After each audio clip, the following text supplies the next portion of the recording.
Hello, I'm Sean Lim, and welcome to After 10. In this modern era, Korea has become the only country to go from aid recipient to donor nation. But how much does Korea give, and where does it give the money to? On today's After 10, we meet the man behind the development assistance programs around the world for Korea. Stay with us. KOICA, the Korea International Cooperation Agency, has stepped forward to share the lessons the nation has learned over the recent decades. And they have dispatched over 1,000 volunteers to all parts of the world. They have also sent professional manpower to developing countries to promote local development and managed research organizations in Korea to pass on the skills required for sustainable development. Kim Young-mok is the new president of the Korea International Cooperation Agency, a foreign aid organization that represents Korea. As an expert in international cooperation who worked at the Ministry of Foreign Affairs for almost 40 years, he has shown a strong will to actively promote foreign aid business ventures both for individuals and countries. Meet Kim Young-mok, the new president of the Korea International Cooperation Agency. He tells us more about Korea's increased role as a donor country.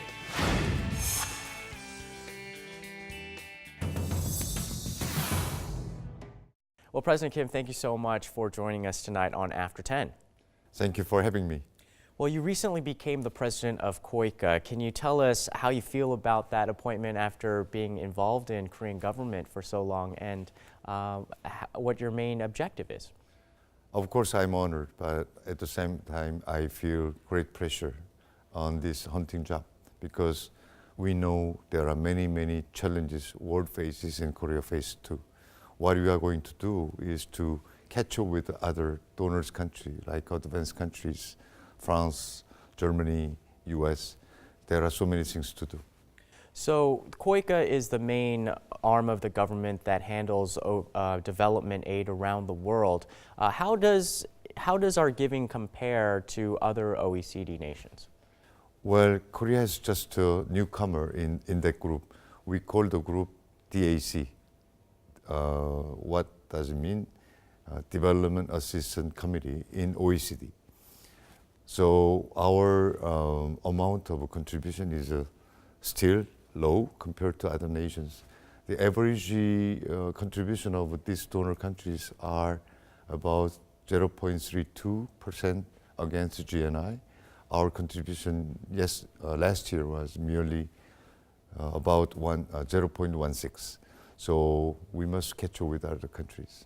But nevertheless, Korea does contribute about $500 million to $600 million a year around the world to different projects. How many countries does this funding serve?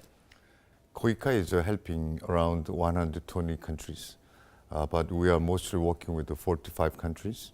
And out of 45, we are focusing and putting major resources in about 30 countries. But there are other form of aid, which is soft loans. So when you talk about the official aid program, you combine both soft loans and then grant aid. KOICA is mostly in charge of grant aid. So you mentioned sending out people around the world. I heard that you're also trying to foster global leaders through these initiatives. Can you tell us more about how people who get involved can actually become leaders around the world? Well, we are being engaged with the leaders because these national leaders are looking to Korea for more help. But mostly they would like to learn from Korea, from its own experience, and they think Koreans are smart, like you. And there are a lot of things to learn from Korea, they believe. So that's why they are inviting us and talk to them, giving advice. That's one thing, how we engage with the leaders. Second thing is, since we are dispatching a lot of human beings and intellectual people, committed people to these countries, they are engaged with people on the ground. And we are creating networks of grassroots network and making real friendship people in need. That is the second character of our engagement. Third one, maybe, is that Korea has developed our experience mostly in ICT area. So many people are trying to introduce our system, efficient government system, management system, legal system. There are so many things are going on, and we are flooded with demands. What kind of achievement can young people get from being involved in KOICA and its programs? You know, I think young people, first of all, you are running this program. You know very well that how Korea is popular in the world, right? Korean language, Korean song, Korean culture, Korean entertainment. Being a Korean as a young people is a privilege already. You know, when we were young, nobody in the world recognized Korea. We were really scratching head how to avoid being ridiculed by people in the world. Now you are very proud. Many people are demanding Korea and Koreans. So you must make yourself be able to benefit of this situation. We can go out to developed world to see how people are looking to you, how you can work with them.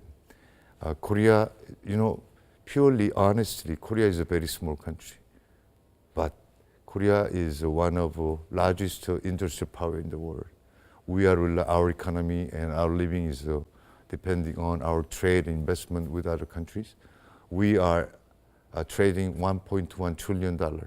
Our GDP is almost same, $1.2 trillion. How you can avoid being a global person? You can make yourself more competent in learning more on the ground, making friendship with them, making your own network, enlarging your vision, improving your skills, your expertise. So there are many things you can benefit from being a part of any form of KOICA. That's my belief. Those of our viewers who are not familiar with the Semal movement, that occurred in the 1960s and 1970s, and that was pretty much Korea's own internal way of developing and assisting ourselves. But what concrete aspects of that really just draws other countries around the world to see that as a starting point? Well, first of all, if you travel to those countries, you will find funny things. Like my generation, people in my generation believe that, we find Korea 40 years ago. We find Korea 30 years ago here. Just to the status development, the culture, and the way people are doing business, living, is almost the same that we have done in the past. So basically, the Semal of 70s in Korea can be applied to those countries. Secondly, we can reduce the time of development for those countries because our new Semal, global Semal, is a smart one. We know by experience how we can expedite the development, how to use Semal strategy. Because in this world, Korea has many technologies not only in agriculture, but also in ICTs, in energy, in many other areas. We can introduce these new appropriate technologies so that people can use and master this technology for their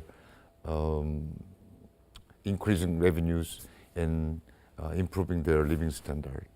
And I hear in particular, KOICA has picked Vietnam as a country to focus some aid on and to focus a program that was inspired by Korea's own Semal movement. Can you tell us more about that? Well, Vietnam is maybe the first and largest recipient country of Semal assistance. But there are so many other countries who are looking to us for introducing Semal movement. One of the reasons why Semal is being demanded is because they believe Semal has an inspirational power, and Semal is a system. Semal is a strategy, so that not only separate or isolated villages can develop, but it can be stretching out across the nation and being a suburb for reducing gap between the rich and the poor, between capitals and then rural area. That is one they are focusing from Korea. Second, why Vietnam? Because Vietnam is one of the largest recipients of Korean development aid, and Vietnam has been very successful in developing their own national building. So the leaders of Vietnam look to Korea to, in a way, copy in many things, like a development strategy, economic strategy, industrial capacity building, education, legal system, many areas they would like to learn from Korea. Among them, they became to notice that Semar is behind Korea's empowerment, Korea's rise to the world, reducing the gap between urban and rural, and became the backbone for continued development, sustainable development of Korea. So they would like to really learn from Korea. That's why we have agreed to work with together. So how much progress has been made so far using this more smart version of the Semar movement? In the past, in recent years, there have been growing demand from countries like Vietnam, Cambodia, Laos, and Uganda, Tanzania, Rwanda. Many countries have been already started with us for introducing Semar strategy for inspiring people who have been otherwise in the shadow of society. Now they became to understand they need to expand this. They need to upscale these movements. So we start in Vietnam, but not only Vietnam, we will do in Laos. Next week, President of Laos is coming, and we will do in Cambodia more, and we'll encourage many people in African countries like Uganda, Tanzania, Ethiopia, Rwanda, and many others, working with international organizations like UNDP, WFP, UNFPA, and also UN Millennium Promise. So we'll be seeing a rise of boom of Semar, not by Koreans but by many other recipient countries.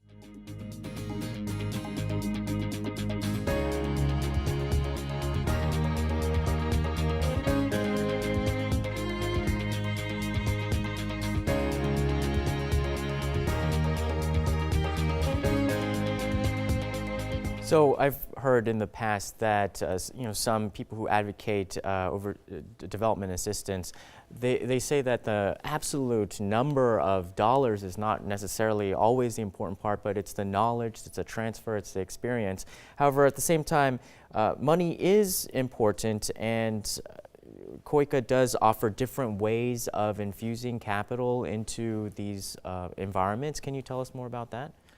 Yes, we need three things in our aid program. One, the first important thing for me is the heart, Koreans' friendship, trustship. That is most important thing, commitment. Second one is the way we are carrying out the projects, smartness, way, advanced way, efficient way is also very important. Another important factor, as you mentioned, is the size of budget. Because as I told you, we are flooded with demands. We have a failed states, we have a states in crisis, we have emergency like you see in Philippines, and you saw in Haiti, you saw in Indonesia a few years ago. You see many refugees are pouring out from Syria to Jordan, Turkey. There are countries like Somalia where people are really disintegrated, and then there was so many terrorism and fighting, violence, which prevents people from being normal, developing themselves. So we have many demands across the globe, which is really unstabilizing the world, and they are a potential danger for world peace and security. So we need also more budget, more sizable amount of projects we can carry in those countries. So three things are equally important, I think. So here in the nation, there was a survey done by the Ministry of Strategy and Finance, and they said that they found that the population preferred the credit assistance more than the free assistance. So I think perhaps this is pointing to some of the domestic concerns here are that there's a limited amount of money. How do we balance what stays in the country and goes out of the country? I'm sure you get that argument played to you all the time. How do you respond to that? Unfortunately, I didn't receive the poll questionnaires. If I received, I might have certainly written down that I prefer credit and soft loan aid to free and green aid, because everyone is supposed to love that you would be paid back later on. That's natural.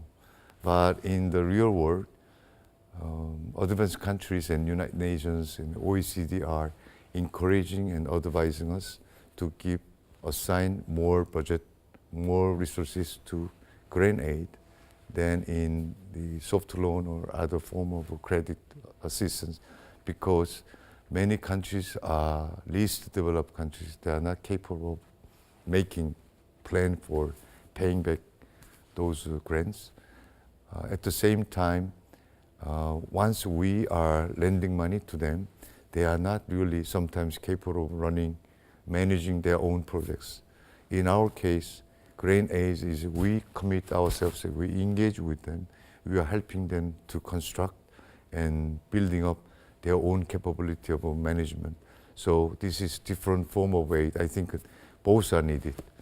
Right, and it's a different message entirely when you're just giving aid with no strings attached than making a loan. It seems as if it could make a bigger impact when it's just free aid. You also... Free aid is not throwing money.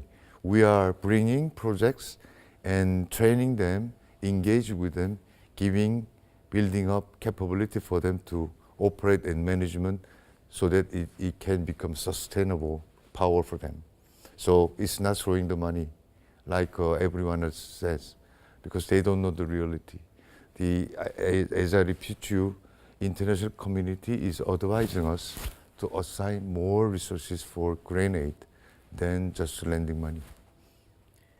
So let's talk about more of the international cooperation that KOICA is involved in. How does it plug into this overall international landscape of aid?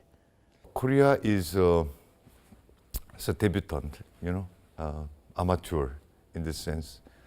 Germany, France, Britain have been long time working in Africa and in Middle East. They know how to work with them. But Korea is emerging. Korea loves being 빨리빨리, as you know very well. We are very quickly catching up with other countries. We are being noticed by many international organizations and foundations as a nation to work with and take a model for these countries. So our status in overall picture in the world is very significant because we have characteristics, we have uniqueness. And you worked in Africa as a former diplomat. How has that experience really shaped your strategy and what you want to do for KOICA? You remember a Korean verb, seeing is believing, is an English verb, but it's the same. So once you live there and engage with the people, you cannot really forget everything you have experienced by your own feeling. I think my tour over there for 3 years at the first assignment gave me a big reason for think many times how we can engage with them, how we can help them. They were lovely people. I enjoyed my time. At the same time, I made many friends over there. So I always kept in my mind a promise to me that I will come back. I will do something for you. I think that might have affected my thinking on how to work on this important job. But at the same time, my work in the United Nations, working for our respected leader, Secretary General Ban, and great leaders over there also affect me in this work.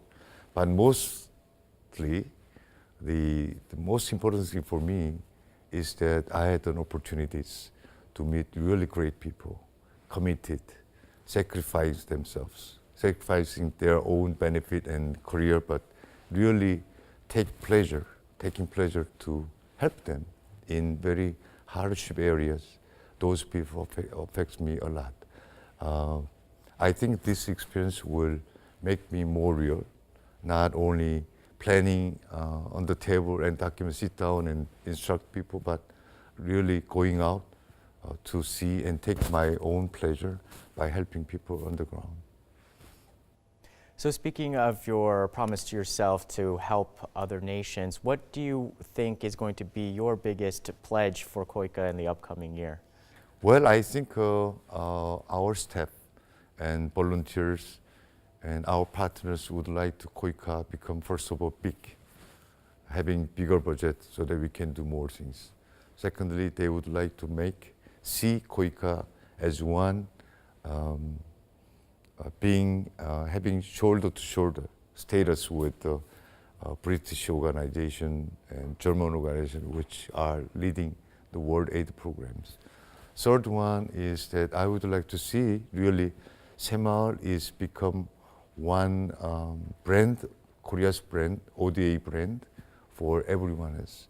They can be accepted and recognized and learned by many people, many organizations, and we can have universal value. That will be my pleasure, my plan.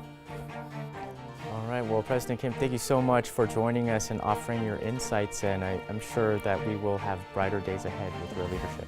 Thank you very much. It was my pleasure. And that does it for us tonight on After 10. Thanks for watching. We'll see you again next time.